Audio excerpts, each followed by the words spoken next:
Welcome, welcome, welcome, and welcome back to another episode of Dear Black Woman, a podcast featuring Black women from different countries. I am Cammie Red, and today, once again, I am joined by my co-hosts Lauren Edwards and Nicole Davis. In this episode, we're talking about something we all need more of: peace and balance. We'll be diving into the topic of spirituality, exploring how different practices, beliefs, and traditions have helped us find calm and fulfillment in the midst of life's chaos. Now, from meditation and prayer to ancestral wisdom and modern spiritual paths, we're sharing our personal journeys and the way spirituality brings strength and healing to our lives. Whether you're looking to reconnect with your own spiritual side or curious about new ways to find peace, this episode is for you. So, with that being said, let's get into it. Hello, ladies. Hello. How are you all doing today? Namaste. Doing good. Good. So I want to start off this episode by talking a little bit about spirituality and religion and finding peace and all of that. Now, I've done a little research and I've come across the top 10 religions practiced by Black women globally. And I'm going to go into a little bit about that. So 60 to 65% of Black women are Christian. And it says that remains the largest religious group amongst Black women globally, given the dominant Christian populations in Africa, Latin America, the Caribbean, North America, and Europe. Next, we have Islam, which is 20 to 25%. And it says Islam remains significant due to its prominence in North and East Africa, parts of the Middle East, and Black communities in Europe and North America. African Muslims in Asia, Oceania are also contribute to this number. Then you have the traditional African religions, and that's about 5 to 10%. Next is Rastafarian, which is 1%, and then there's Hinduism, Judaism, Buddhism, the Baha'i faith, they're all 1% as well. Buddhism is actually a little bit between 1 and 2%. And next we have spiritual, but not religious, and that's about 5 to 10%. It says that this is rising amongst Black women globally, especially in Western countries like the US and the UK and parts of Europe and Latin America. It's reflecting a shift from organized religion towards personal spirituality. And then you have 2 to 5% of us who are agnostic or believe in atheism, which means that they don't believe in God. So I want to focus a little bit on that rising number, spiritual but not religious, and why we in modern day worlds are turning from religion to just being spiritual on our own personal spirituality journey, with our own finding our own way. So my first question to you ladies is, what does spirituality actually mean to you? And how has it defined, or how has that definition in your life evolved over the years? So let's start with Lauren. I would say for me, it has to be a place of peace. And I'm one of those 5% and rising that don't specifically believe in one specific religion. And I think for me, like I said, it's a place of peace. It's a place where, I believe that religion is everything but peace, to be fair, because it just creates divide and it creates chaos and it debates and arguments and wars. And so that's not my ideal of spirituality. So for me, it's coming from a place of peace, really. Okay. Now, I have to wholeheartedly agree with you on that, because a lot of the wars that get started are actually based around religion. So, Nicole, let's hear what you think as well. So for me, it is rather spirituality. I was raised as a Christian. I've been baptized, but I also there were some things that were not gelling in my world, and I saw that when I was a kid because I went to private school, and the nun there were saying things that were not really Chris-like, like we would not be anything, like we would not amount to nothing, and that really had me think. And I was a kid. That really had me think about religion. Something didn't sit well with me. But as of today, I am a spiritual person. I believe in the masculine and feminine aspect of the divine, and I believe of its correlation with nature as well. So I've had really great moments where I had like really spiritual experience, and Mm. for me, it's really love and comfort, knowing that no matter what, I am loved. That's the thing. Because for me, for the longest time, I thought that God didn't love me. And that's what I'm saying. This is with for me. Whenever you connect religion or bring religion into a conversation, it's always on condition. It's always So, on this. It's always on that. Do you see what I mean? yeah, in my Exactly. life, let's talk about in my life for a moment. I come from a predominantly Christian family. I actually come from a place where I was raised Southern Baptist. My mother is African Methodist. So my family is traditionally Christian, but I also noticed that as generations have come, they have strayed away from being that traditional Christian family to going more into just being spirituality based. Mm, I think that is why there's such a rise in that number where it says 5 to 10% of people are, Black women are leaning more towards spirituality versus a specific religion. I've done a lot of research myself in this area of religion and found that, if you look at all of the different religions that I just talked about, if you go through their holy text, if you go through the things that they are supposed to live by, they are all very similar. But what I'm learning as we get older, and this will go back to some of the conversations we've had about colonization, religion has been used to keep us within bounds, whether that is by a different race, by gender standards, by anything. Religion has been used as a situation where it keeps us confined and told us what we should do, what we shouldn't do, rules, regulations. Going back to what Lauren said about religious wars, a lot of things are still being played out to this day via And religious and wars. let's not forget that these things have been written by man. Nobody can actually say, where they've actually come from, where they've stemmed from. If I'm writing something, if you've written a book, Cami, and that's your book, That that yeah, is coming from you.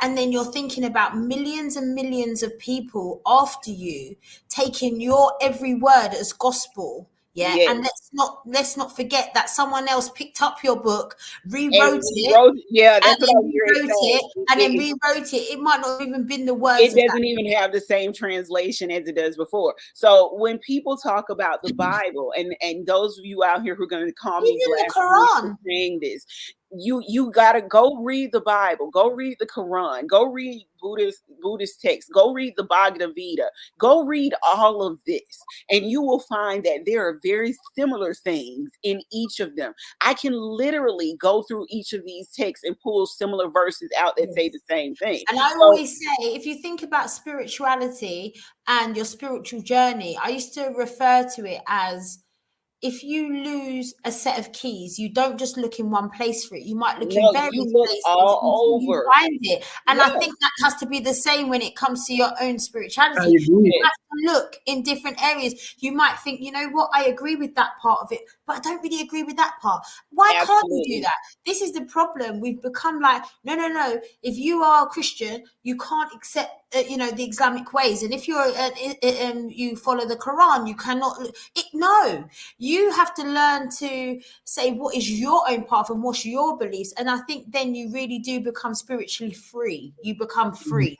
You are able to embrace, shall I say? It's like taking a meal, eating the meat, but leaving everything else that you don't like on the table. So when you go out to eat and you eat a dish, or you find a dish that you really like, you eat the parts of that dish that you like or that resonate with you, so to speak, when you're talking about spirituality and religion. But then everything else that you don't like, or that it doesn't really resonate or go with your life, you can leave that there. Nobody's telling you that you got to take it with you. Exactly. Yeah. I mean, absolutely agree. I know you guys are, but sorry, Nicole. I know you guys are the same as me. Like from my point of view, I've found real peace in tarot, in cards, in a connection within the what would you call it, the the tarot world as such. But people frown upon me for being interested in that side of things. And we're going to get a lot of feedback from, I'm just going to put it out there, and so you guys will be prepared. We're going to get a lot of feedback from a lot of Christian believer women. We're going to lose a lot of followers. We're going to lose a lot of We're not saying it's wrong. We're not saying it's wrong. I'm not. Everybody, and what I'm learning from being in the United States and from just, being a studier of world culture, you are allowed to believe what you want to believe. It is not my place to tell you what's right or wrong. Here's why. Because as a Christian, you're told not to judge. As a Christian, you're told that God gave us all free will. So you need to apply that to your life.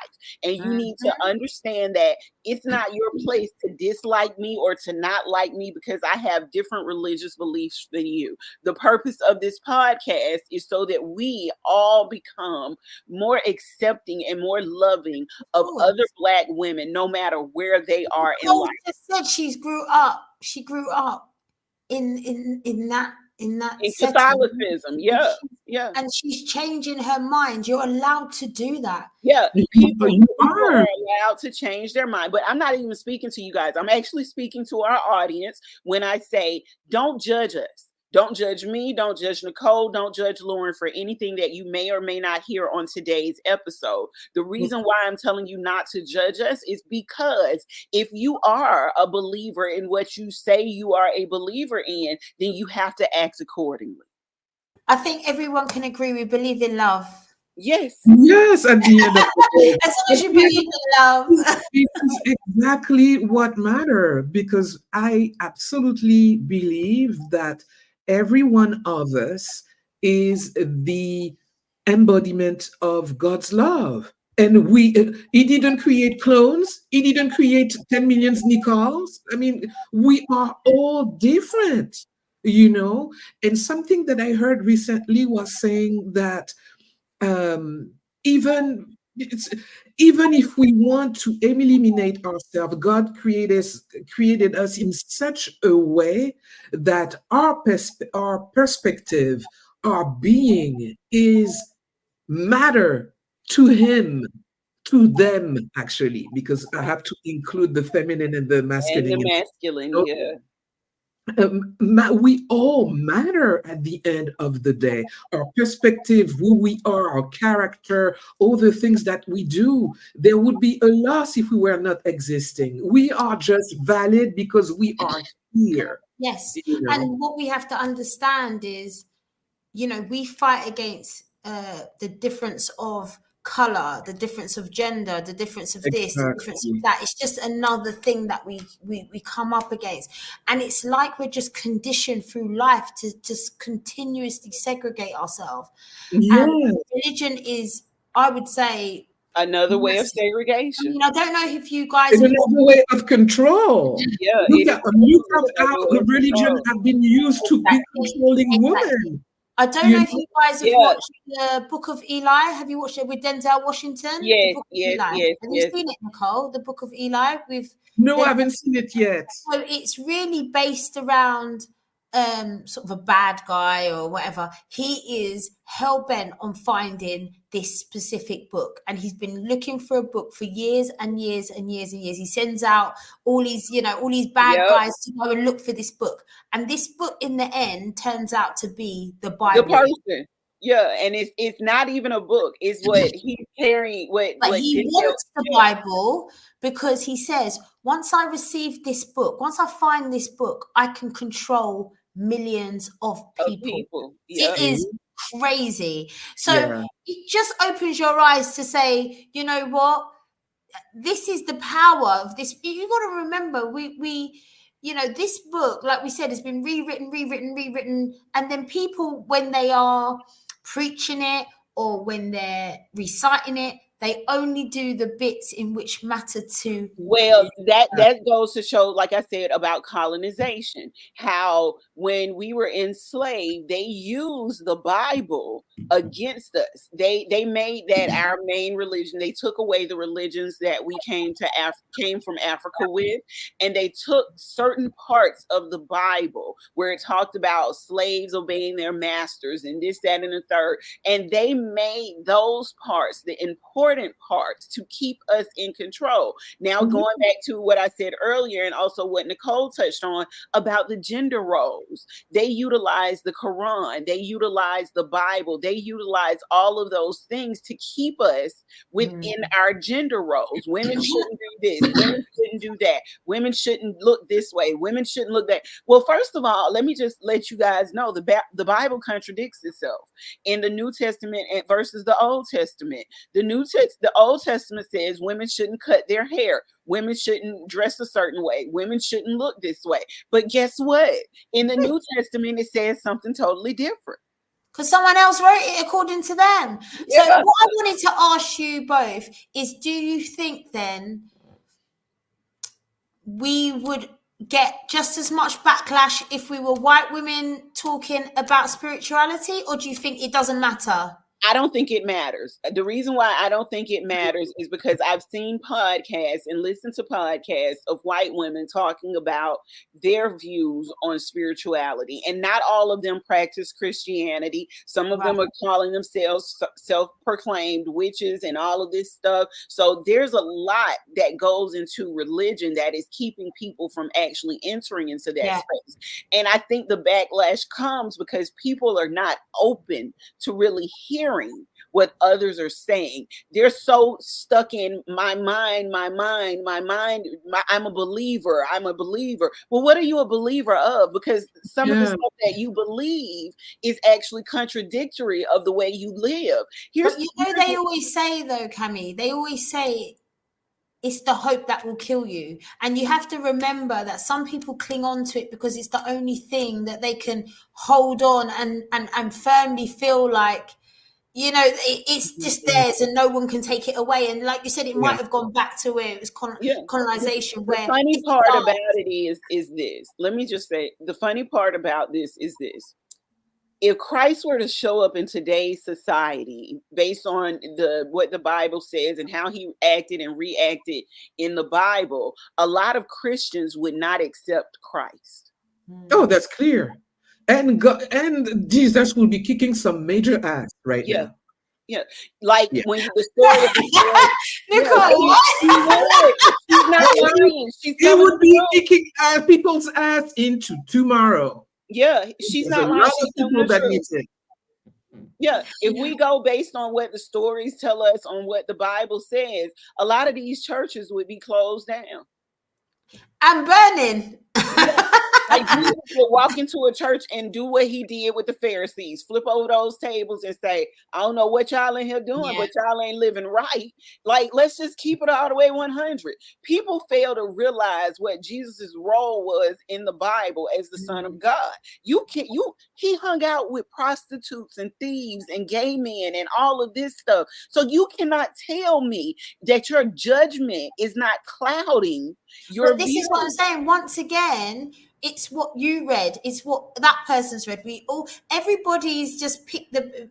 I mean, we just don't know. It's not what I read; it's what they wrote. That's what I'm saying. Sorry. Well, yeah. So you know what I mean. Like what was written, shall I say?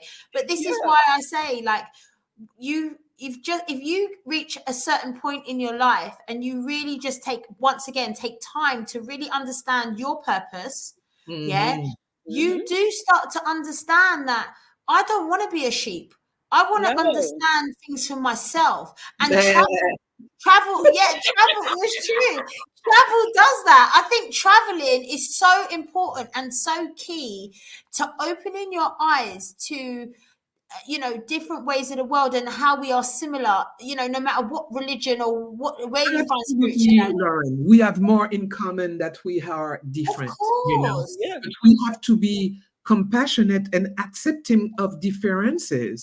And the thing with religion, it really is, it's work was really on maintaining people being different, and that, we don't mix, and different and judgy about that.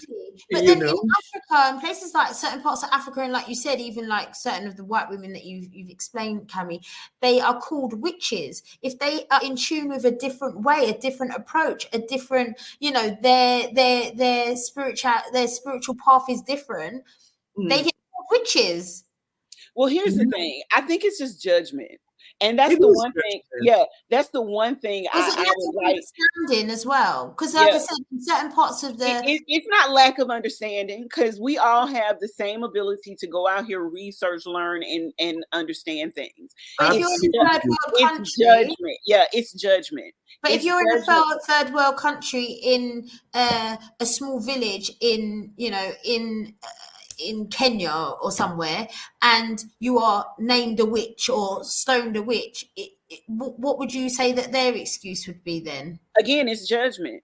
I'm not gonna lie, it's judgment. It's not, because guess what? It's not my place to pass judgment on anyone for their religious beliefs. Exactly. It's not anything else. But we that's just what it ultimately boils down to is it's human judgment. It is human judgment. It doesn't have anything to do with anything else. It is us taking it upon ourselves to judge each other. And because of what we've been taught by way of religion, because of the confinements that and that's why I said, if people really read the Bible for understanding and not for it to be clickbait for their particular lives or for them, they would understand that you are passing judgment. You're doing the one thing that God says he doesn't want you to do. That's what you're doing. The hotline, Cami? Is that the hotline? Is that the Christian hotline? He's calling! He's calling! But no, he's my homeboy. He's my homeboy. The man upstairs is my homeboy. We're passing judgment, okay? We're all when we say, "Oh, I can't get this. I can't do this because you don't believe in Christianity." Who told you to pass judgment on anybody? Yeah. Who told you? Because the one thing your religion says is that you should not be a judge of anybody. And then there goes, what's the saying? He who cast the first stone. So your life isn't perfect. Before you pass judgment on anybody, the one person you need to be passing judgment on is yourself. But I just think that when it comes to religion, it's just been something that's been handed down and never questioned until maybe now, because that is why you're saying that these stats are rising, because it's never been. Well, what we're seeing is women take a step towards educating themselves. We talked about this in several episodes ago about how Black women are starting to be outside of the box thinkers when it comes to education, when it comes to entrepreneurship. And a part of education is research. And a lot of Black women are getting away from that colonized mindset.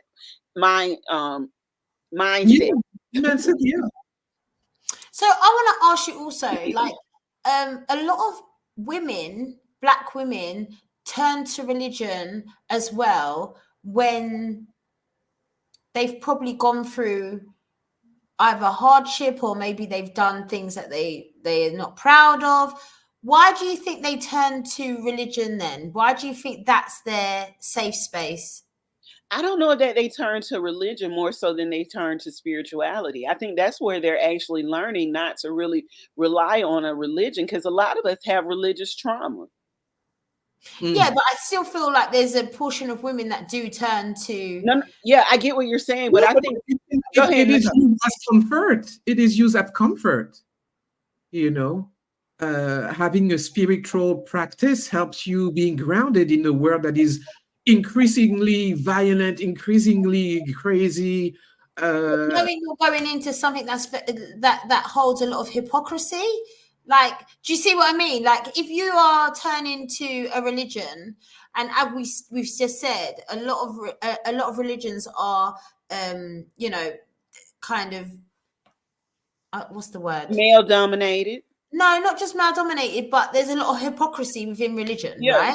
So Mhm. what I'm saying is that you're going to turn to a particular religion, knowing their full well that it Yeah, is. but it depends, because some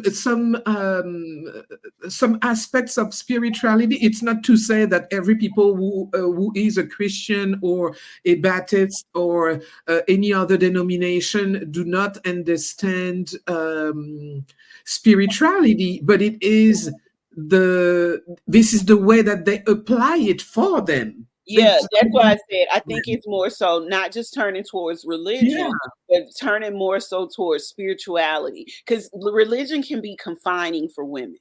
And that's the truth. I think a lot of women, when you get in those moments, because if I'm being honest with you, even for me, when going through certain things, it's not that I turn towards a certain religion, but I do turn towards God. And Yeah. I start to get more into my relationship with God, not in my relationship with religion. And God can show up, as Nicole stated, in various ways. And I think a lot of people need to understand that even if you're Christian, if you're Muslim, God is found within you. 100%. Yeah, Yeah. And he's that, the divine is from within you. So how you think that looks is actually, that's why I said I wrote a book called 30 Days of Spiritual Growth. It is literally a book that takes you through devotion, but it doesn't take you through a Christian devotion. no. It takes you through devotion through various religious texts, through quotes from life, from all of that, because I have the understanding that God doesn't look one way for me. God doesn't look No. a certain way for me. I'm not going to be confined by religious constructs. I'm going to learn about God in every way that I can, because But God, millions and millions of people do. And yeah, what I'm saying, so there must be something that is, do you get what I mean? That is just it's creating this. I know what you're saying. It's falling back on what you know. You've Yeah, just said in you know, the biggest religions are Islam and and Christianity. Christianity. Yeah. Yeah, but So can I also point out something to you about Christianity? This is where you and I are going to agree. Christianity has many denominations. Now, Exactly. within those denominations, they also do not get along with each other. no, So, definitely, yeah, definitely. they're But also what I'm saying fighting. is that all Yeah. I'm getting at is, if you're saying that we're looking on a global scale here, Mhm. the amount of people who are, it is like a phenomenon of being led down a garden path that nobody actually knows started or where it's going Yeah, to but end. let's also look back at what I said about those rising numbers of people who are now just being spiritual but not religious. Yeah, but I Those mean, numbers are 5% rising. compared Yeah, to.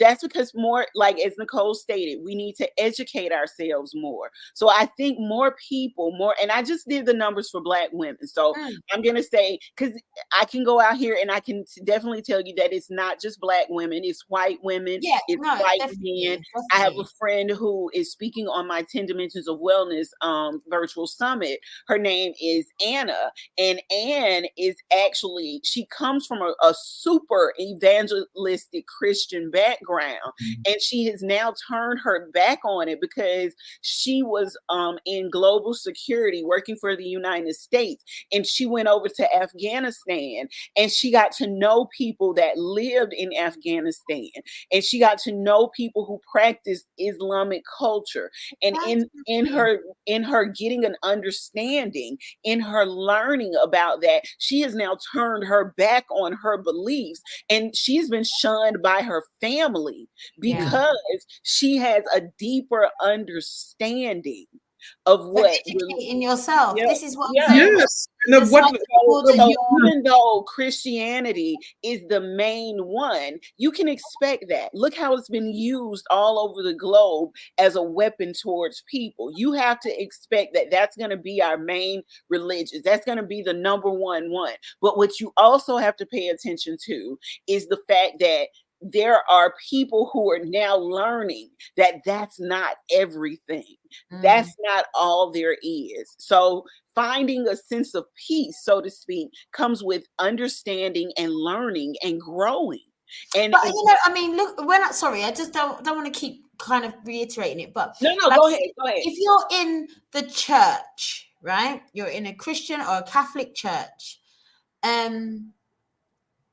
everybody knows and everybody can see that week on week you've got people working very hard to hand over their funds to a church to some degree, even if it's a percentage of their income. Every single month without fail, every Sunday they're putting money in, or now what they do is it's like a monthly thing that comes out of your salary, right? Yep, they do it. yes, Some yes, churches do it. Yep. But you can also Claude Dollar, who had people paying for his private jet. That is Well, so. look, he's not the only Nicole, one. so do you know where I'm going with this? So if you don't need to be educated to understand that I'm turning up just like 10, 20, 30, 100, 200 other people in this congregation. We are handing over our money right now. Money to some people doesn't mean anything. Money to others it is. But in a lot of these circumstances, it's mainly people who can't afford that give. Yeah. And you're giving week on, week out, and you're looking at it and you're saying, but when we need, the church is not always there for us. That's what I would like. The thing is, the Catholic Church is one of the richest. Yeah, the richest organization. You don't need to be educated. Wait, remember, when we have all those catastrophes happening all over the world, you never see a church say, "Hey, let me just write you down a big old check so I can take care of you." Why have we got so many homeless people? But why can are I people say this? hungry? This goes back to what I said earlier about how if Jesus came down to earth right now, there would be some serious taking. Yeah, he would No, but walk what I'm into trying to say, these you don't churches. need to be educated No, to but understand that's happening. So why are people still? Because it's what they know. People don't It's know anything generational. Yeah. So just like in nutrition, how I talk about how high blood pressure and diabetes are not genetic diseases, they're generational behaviors. Yes. These are a lot of the things of what we are taught generationally is what you go back to what you know. When you step outside of your box and things don't go the way you expect them to go, what do you always do? You go back to ground one. You go back to your foundation. That's why they tell you to have a strong foundation so that even if you have to step back into your foundation, you know where you're going. A lot of people. So basically, even though you have educated people, as we're talking, educated people that are finding other ways of spirituality, there's still a lot of educated people that are still sitting in the same churches that are completely, So churches are a multi-level marketing program. People have free will. Yeah, people have free will. But churches, to me, are just another multi-level marketing program. And that's certain churches. Ponzi scheme. Yeah. They Yeah, are a princess. yeah. They are, and I know you will get backlash from it. But what I'm saying is that let's take emotion and religion and what good have. Let's take that bit out and let's look at it factually. People are handing over money monthly, weekly, whatever it is.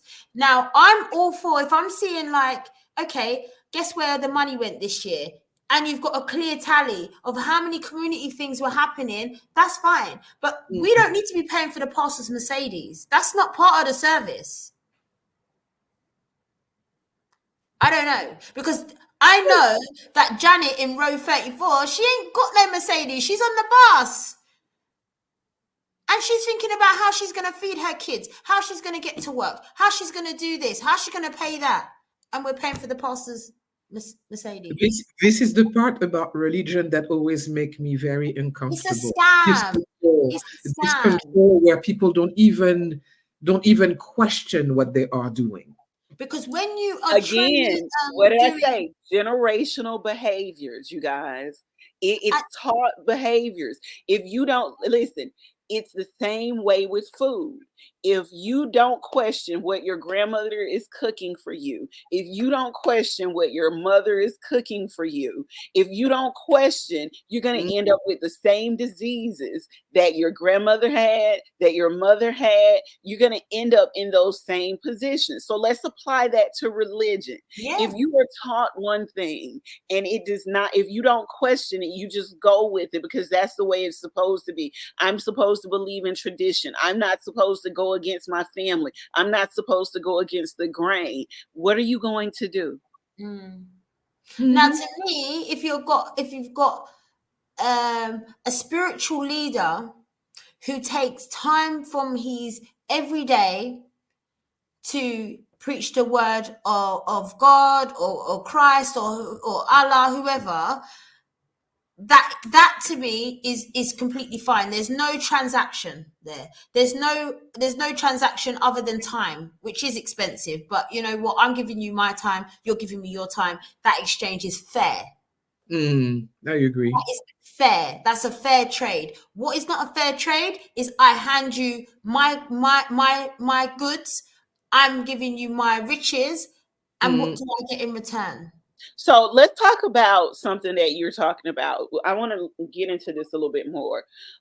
Here's what I have an understanding of, and maybe I'm wrong because it's the 21st century, but if we're talking about giving tithes when they say you give 10% of what you earn, in biblical days, that did not always look like finances. That sometimes looked like giving the goods that you raise. For instance, you would go take wheat to the church and put 10% of the wheat that you grew into the church. You would go take an animal to the church because you would take 10% of what you raised and give to the church. It didn't always my look problem like, is not about what you're giving. My thing is, what are you getting for that? and So that's what I was getting ready to say. So what that really meant was when things went wrong, like in famine and in hard times, the church was where you went to get those things in return. So that's why I said it doesn't always look in the biblical days. I think it's the story of,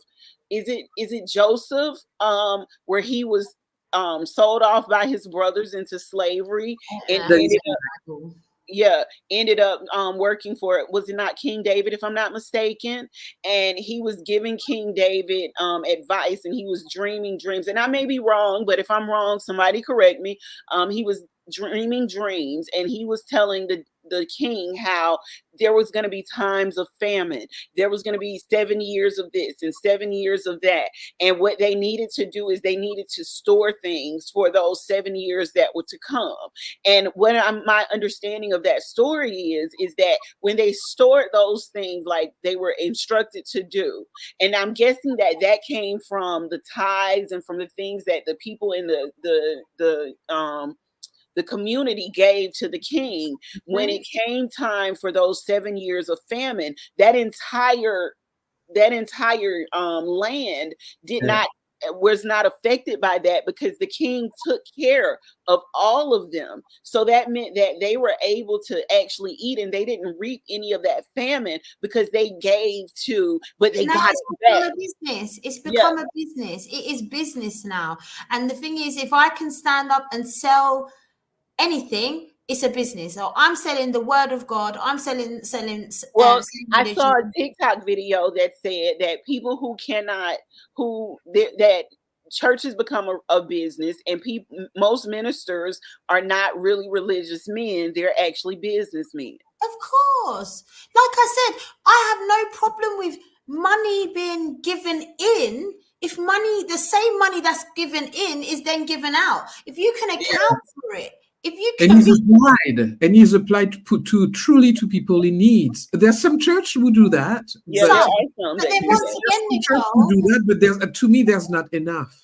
but also I feel like, yeah, but are we actually transparent in, even if there are churches that are doing that, is it transparent about actually what is it's being spent on? Because at the end of the day, you could say like a church who only pull in $5,000, $10,000 a month, which isn't a massive amount really in that respect, might not be a lot in some, but they might be spending on a community program only $2,000 a month. It might seem like they're doing a lot with that $2,000, but guess what? $8,000 of it is paying for someone's upkeep and their So living. let's look at this in a fiscal and financial way. We also have to think about maintenance and upkeep of churches. So think about the fact that they may be paying a mortgage on their building. They do have bills to pay. So you may get a percentage of that that is also going towards the maintenance and upkeep of the facility. So it's not always where it's going into someone else's pocket. There, 100%. But then yeah. also, as we say, if you are spreading the word of God, why do we need buildings? Why do we need specific places like that? Or can they be anywhere?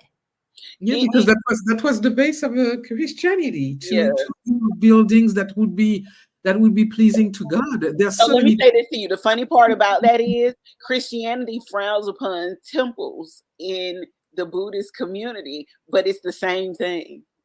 And also, these buildings, once again, they then belong to the community. But you tell me how many of the community, when things are really going wrong for an individual or a Can group go of and sleep people, in can go the and church. stay there. So Yeah. let me give you guys an example of something, and I'm about to be transparent about a time in my life. Okay. So there is a program, and I swear to God, it's like I'm doing a commercial for them because I've been talking about this program for the past 2 days. I was homeless with my son. And one of the things that we know about, well, you don't know because you guys aren't here, but in the foster care or in the shelter community here in the United States, they try to separate you from your child, okay? Especially if you have a boy child. Most boy children over the age of 10 are not allowed into shelter places, especially if you're a single mom. There's a program here called Family Promise that I actually sought out and I had to work really hard to get into. The reason why I was so grateful for this program is because it actually showed me the opposite side of what we're talking about right now. So, Family Promise is a nonprofit organization. It is not a religious organization, it is a nonprofit organization, okay? But what they have done is they don't have a building. They just have an office where and a day room where you go and you sit, and they have this in every one of their facilities. But what they do is instead of housing people in shelters, they partner with churches. They partner with the local churches. They partner with the local community, and mainly just churches because there are a lot of churches in every community. And what they do on a week-to-week basis is the churches have to set up housing for the families that are enrolled into Family Promise. And it can look like the church using their parish house. It can look like the church using rooms within the church, but each family gets their own little like apartment / space within that room.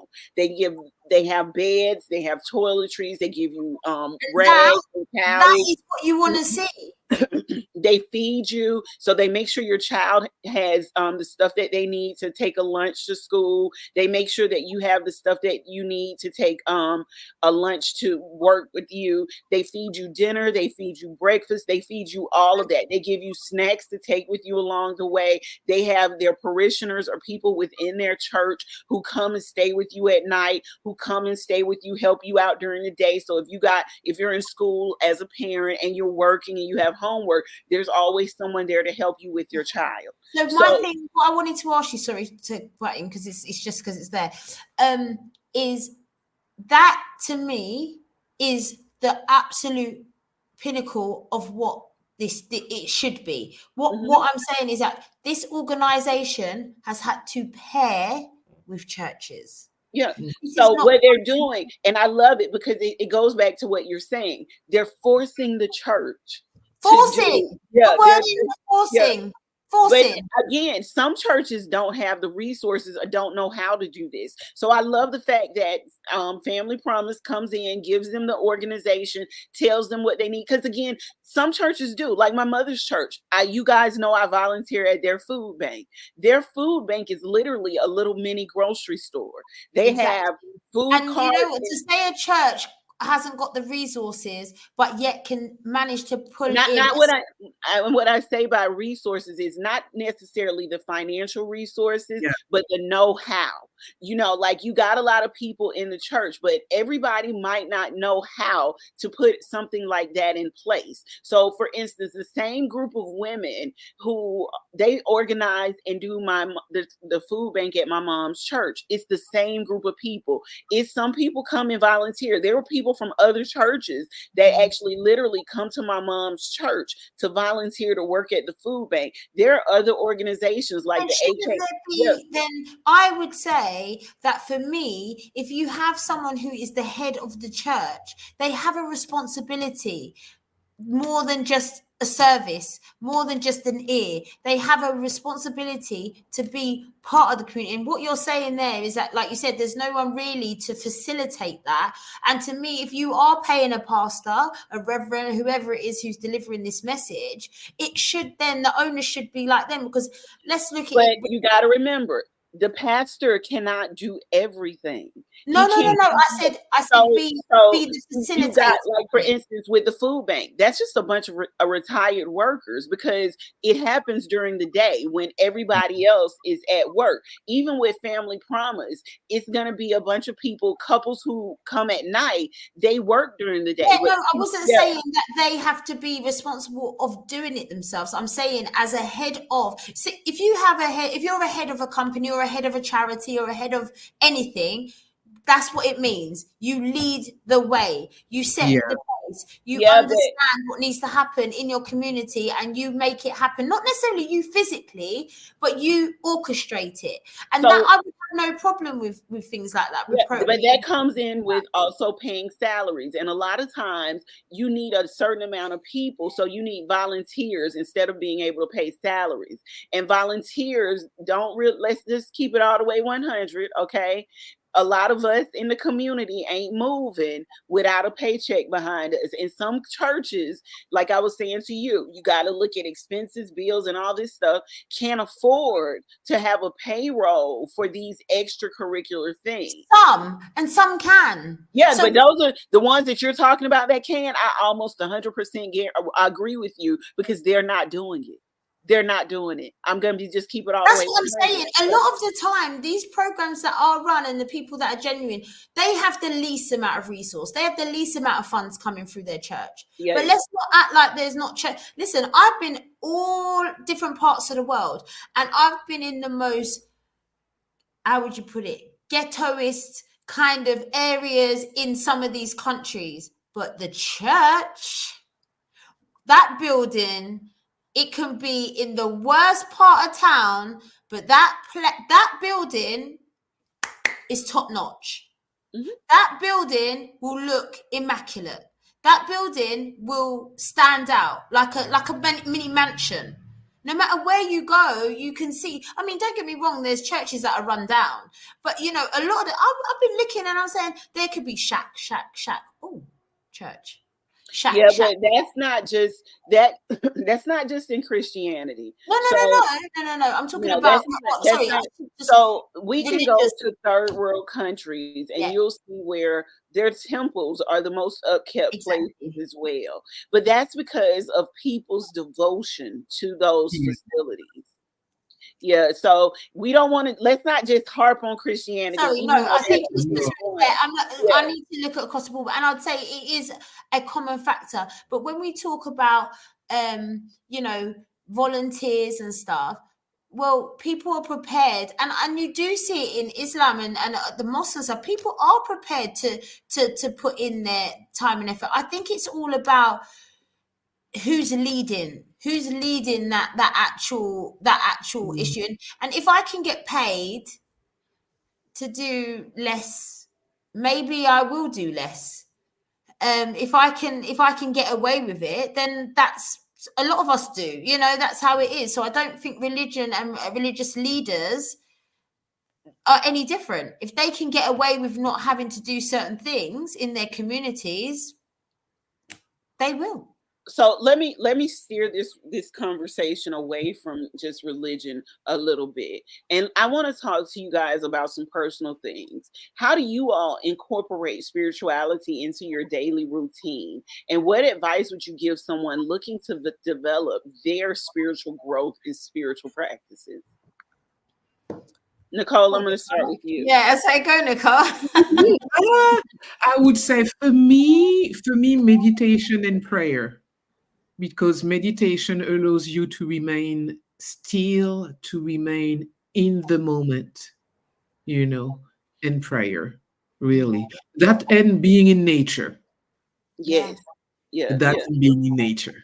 Because I want to just say that as you grow, you'll find, and as you educate yourself, you'll find that nature is fully incorporated a lot of places into spirituality. People are forgetting our nature is heavily present. I remember once I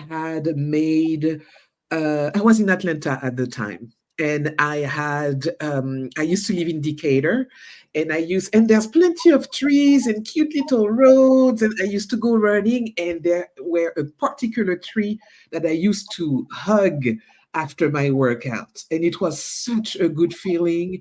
And I did that, and I'm still to this day. I'm still doing this, and people still think so I am crazy. But I did that for a certain amount of time, and one day I had a dream, and I see the tree, but like in a cartoon, like you say, when it's all glamorous and Yeah. shiny. I could see the roots like going down like this. And it really showed me that this action that I was doing, that was doing good to my heart, I was really connected Embedded. with Mother Earth. And I was like, oh wow.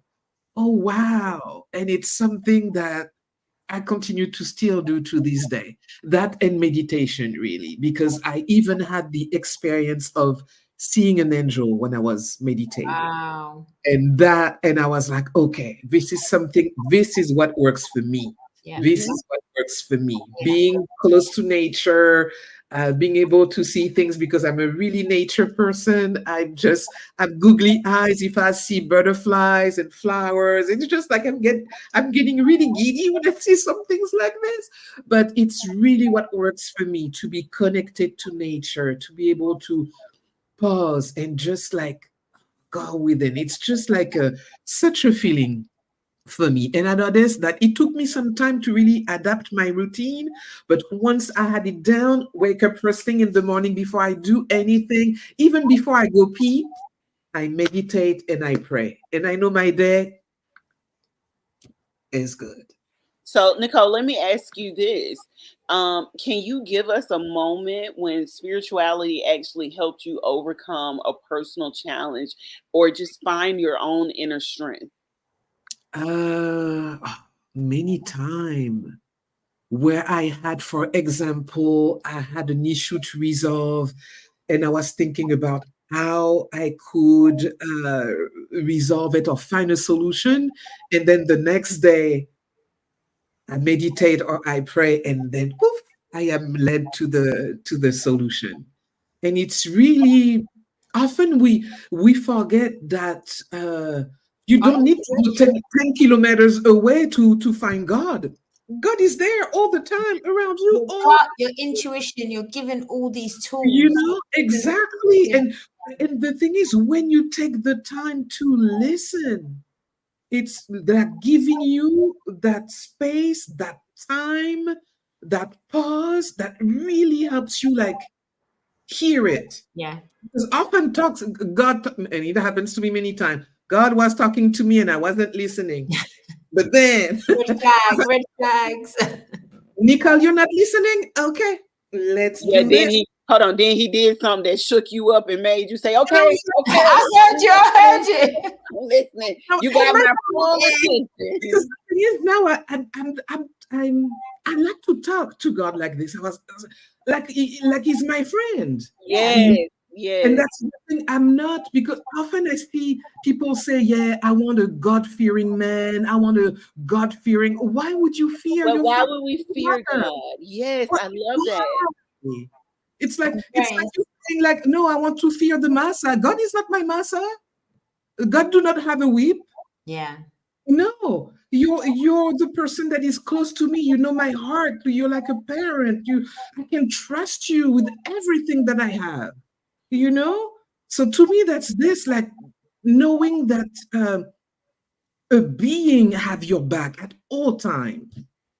You So, know. Nicole, what do you say to people who show skepticism or judgment about your religious beliefs, and how do you think we should be navigating this world in that way? At the end of the day, everything is love. When you apprehend anyone with love and really step out of judgment and think in a loving way, you see all the facet of people. You know, you may not love everybody, but you can recognize um, people and their humaneness. You know, because when you look at them, you see God in them as well. Yeah, You yeah. know, you see yourself and you see the divine as well, the divine spark that God has given to all of us. You know, You guys, I've been watching a lot of shows on Netflix because one of the things my assistant told me to do, and because you guys have told me not to do any work for a while, so I've been I've been watching. Lauren, don't look like that because we both know I do still be. I'm up at night, but I'm not up at night working, am I? I don't know. I'm not in your bed. Yeah, but wait a minute, watch this. When I text you, when I text you at 3 o'clock in the morning, am I talking about work anymore? No. You shouldn't be talking about anything. Your eyes need to be closed. What are you But doing at 3 a.m., Nicole? Are your eyes closed? Nicole's meditating. yeah, That's what and you need to listen, do. when I wake up in the middle of the night, I do a meditation and I yeah. go That's right what back to I'm sleep. saying. Well, I don't even wake up. I don't even be sleep. So it's not even about me meditating. It's just me telling you the truth. I don't go to sleep. Okay. Here's the deal. That's what it is. Okay. Last night at 11 o'clock, I was on a podcast. So Yeah. yeah. But Did what I you? was Can I what I just say was something, Cammy? The last thing you just said to Nicole was, "Yeah, Nicole," and you when you wasn't listening to God, God came along and made you listen. So I'm just, can you rewind that bit and I make sure got you wait a listen minute. to Wait a it? minute. Let me rewind it and tell you this. When I didn't listen to God, I got smacked in the face with a relationship that I shouldn't have been in. Now I am listening to God and I am doing the things that He is telling me to And do. Me and Nicole are hearing it I'm through just watch our this. spirit. I'm just not going to sleep in this process, okay? He's But what coming I was through us to deliver the message. Deliver the message. I'm your reverend today. Listen to me. listen. So what I was saying was in my downtime when I'm not, because I'm not working as much as I was, I've set up a schedule so that I'm not working. But what I have done is I've started to incorporate watching a little some things on TV. And it's crazy because what I'm drawn to are actually shows about spirituality and about religion. There's a show on Netflix that I've actually been vegging out on. And I only watch shows that have 3 or more seasons. Thank you very much, because it makes me concentrate on them more, and I don't get mad because it ended. It's finished, Yeah. yeah. So there's a show that I've been watching called The Preacher. Okay. And it is this spiritual journey that this Christian preacher is going on. And throughout the entire show, and it's a lot of satire, and it's not necessarily a show that is not evil based. I'm going to say that. But what it does is it makes you question a lot about your relationship with God. Mhm. And it's a Christian preacher who somehow gets this power and this voice and this thing. So now the angels are coming after him, the demons are coming after him, and they're not coming after him. They're coming after him to kill him, because what they think is that he's got this power that rivals with God. But guess Right. what the journey that he's going on is to find God. Right. Yeah. So So basically, it's kind of like that. yeah, the Yeah, tug that's of cool. the pull. So I actually have been enjoying the show until it got to the 3rd season, and it got just super loopy, like they was just doing the most. But I got what they were doing. They were just trying to keep people hanging on for the Keep 3rd going, season. yeah. Yeah, but it was a lot. It was a lot, and I was like, okay, you got to take it for what it is. Just take the meat from it. Don't eat it all. So I was like, okay, I'm just wanting to finish it so I can find. Did he, like me? I'm like, yo, did he find God? Yeah, because he just wanted to have a conversation with God, and that was what his journey started out as.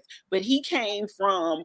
It circled back to his past and where he came from and how he grew up. He grew up with a grandmother who was considered a witch. His grandmother was a heavy study of voodoo in New Orleans. So it just shows you all the different facets of religion, and it shows you all of the different things that you could go through on your quest to find God. And that's why I travel so much, Cammy. Yeah. Because I think when I travel, my mind, my heart, everything's open. Yeah. Because everything that you might think you know, you don't You know. have no idea about.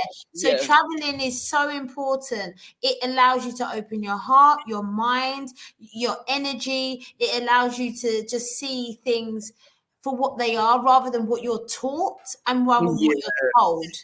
Okay, so you guys, we have reached our 1 hour mark, and we're supposed to wrap it up. My last question to you all would be, what advice? I was thinking about this Dave Chappelle show. Wrap it up. Wrap it up. Okay. What advice would you give someone searching for their spiritual fulfillment but feeling lost or overwhelmed by the options available? Be open. Be honest. Take time and listen, as Nicole says. Just go with it. Like I every week I always end the show on the same thing, where I just believe that we put so much pressure on ourselves to be a particular way or do it a particular time or whatever it is. And I think the first step to anything is just to be open. And I think things will start to come in to your world. Positive. Okay, Nicole. This girl is yes, I will definitely piggyback on Lawrence. And yeah, it is really be open and just, be open and let you let surprise come to you. People can really show up in ways that you don't expect, and it's such a gift. It is such a gift. Park expectation, right? Don't have expectation. Just, God will find you. Trust me. There's not really any place that you can go and hide from them. Seriously. Yeah. So I just want to say, lose judgment and come from a place of love. That just piggybacks off of both what you guys said. Mhm. Like, you can't be out, don't pass judgment on anyone until you first look at yourself. And if you Yeah. are not coming from a place of love, kindness, and care and concern, and that I'm not talking about your own personal beliefs, but a true place of love, Mhm. then just be open to what the world has to offer you. See it through loving eyes. See it through eyes other than what you think. Relearn some of the things that you've already learned. Agree. Mhm. Okay, so one of the things I said I was going to start doing is when we have these conversations, I'm actually going to show people where this came from. So, in my book, Dear Black Woman, this topic came from Connect with Your Spirituality. And the letter says, Dear Black Woman, your spirituality is a source of strength and guidance. Connect with it regularly, whether that's through prayer, meditation, or other spiritual practices. Let your spirituality ground you. It provides a sense of purpose and a deeper understanding of yourself and the world. Appreciate your spiritual growth. Spirituality is a deeply personal choice. It's Mhm. about finding meaning and connection beyond the physical world. Take time to explore what spirituality means to you, not us, but to you. Whether that's through traditional religious practices, personal rituals, your spirituality is a source of comfort and strength. Let your spiritual practices be a daily source of renewal. They can help you navigate life's challenges with grace and resilience. Your spirituality connects you to something greater than yourself, offers perspective and peace. Understand your spiritual path and let it guide you. With love, me. So, with that being said, this is the end of this episode, you guys. So, what I want to do is thank you all so very much for tuning into this episode of Dear Black Woman. We are a podcast featuring Black women from different countries with the same or different perspectives, different ways of life, but coming together to show that we have more commonalities than we do differences. We hope our conversation about spirituality, religion, and peace gave you some inspiration to find your own balance in this chaotic world. And just know that some of us are all coming from a place of religious trauma. Don't hold on to that trauma and let it go. Learn how to find things on your own, educate yourself, look through, like Nicole and Lauren said, be open to new things, be open to everything around you. Travel, learn, educate yourself, and come from a place of love. Remember, no matter the challenges you face, there's always a source of strength and guidance available to you, whether through meditation, prayer, or connecting to your roots. If you enjoyed today's episode, please share it with someone who might need a little bit more peace in their life. Also, don't forget to like, share, comment, follow, and do whatever you have to do on your favorite podcast platform to support our podcast. And as always, a special thank you to Rabbit Production for the music that sets the tone for the beginning and end of our conversations that we have. Until next time, stay grounded, stay peaceful, and keep growing, you guys. Thank you so much for joining us.